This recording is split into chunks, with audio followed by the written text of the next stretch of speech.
Welcome to the Fear and Greed Business News Afternoon Report for Friday, the 8th of November, 2024. I'm Sean Aylmer. Every afternoon, we've got the 5 stories that happened today that you need to know about. Story number 1, the S&P ASX 200 closed up nearly 1% today to 8,295 points, with tech stocks leading the way. There was plenty of corporate news around. ANZ reported an 8% drop in net profit for the 12 months to the end of September to $6.5 billion, but its share price rose more than 1%. Commonwealth Bank share price hit another record high. REA reported a jump in quarterly revenue. News Corp's share price hit a record high after a robust first quarter. Chief Executive Robert Thompson said the sale process for Foxtel is progressing.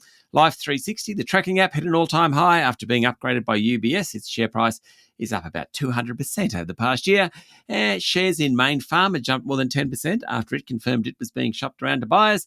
And biotech Neuron Pharmaceuticals rose 15% after it reported strong sales of its debut drug for the treatment of Rett syndrome. Worst on the day was Block, owner of Afterpay, which fell more than 6%.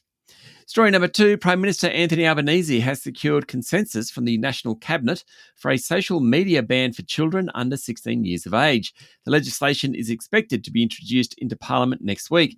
The PM said while the ban won't solve all the problems, it will send a clear message about what society thinks is appropriate. The legislation will seek to establish an obligation on tech companies to take reasonable steps to prevent age-restricted children from accessing their sites and include significant penalties for the inappropriate use of personal data.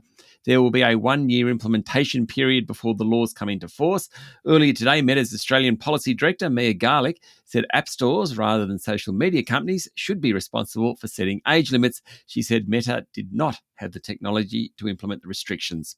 Story number 3, a Qantas flight leaving from Sydney bound for Brisbane was forced to circle back today and re-land after an engine failure. The incident appears to have lighted a grass fire, which was quickly brought under control, but not before plumes of smoke rose from next to the runway.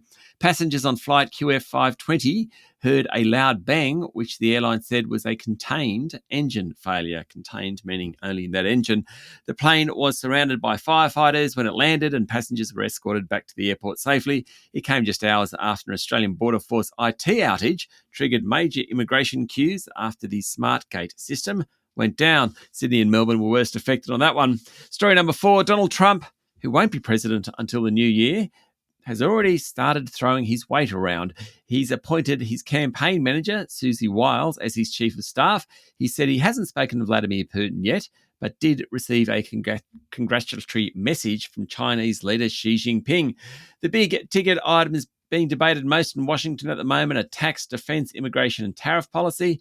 Meanwhile, President Joe Biden said he hopes Americans can lower the temperature after the contentious presidential campaign. He said he would work with Mr. Trump to ensure a peaceful and orderly transition.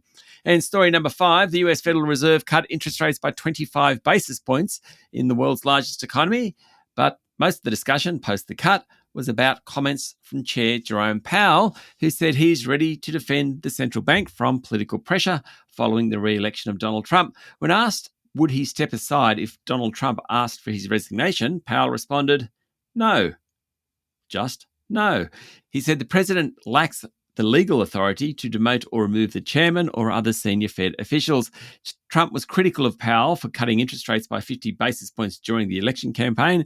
During a press conference after the rate cut overnight, Powell avoided answering questions on what a Trump administration would mean for the economy and monetary policy. Meanwhile, the Bank of England also cut its benchmark rate for the second time overnight. That's it for the afternoon report for Friday, the 8th of November, 2024. Adam Lang, guest judge Tim Burrows, and I will be back tomorrow morning with the weekend edition of Fear and Greed Business News. I'm Sean Aylmer. Enjoy your evening.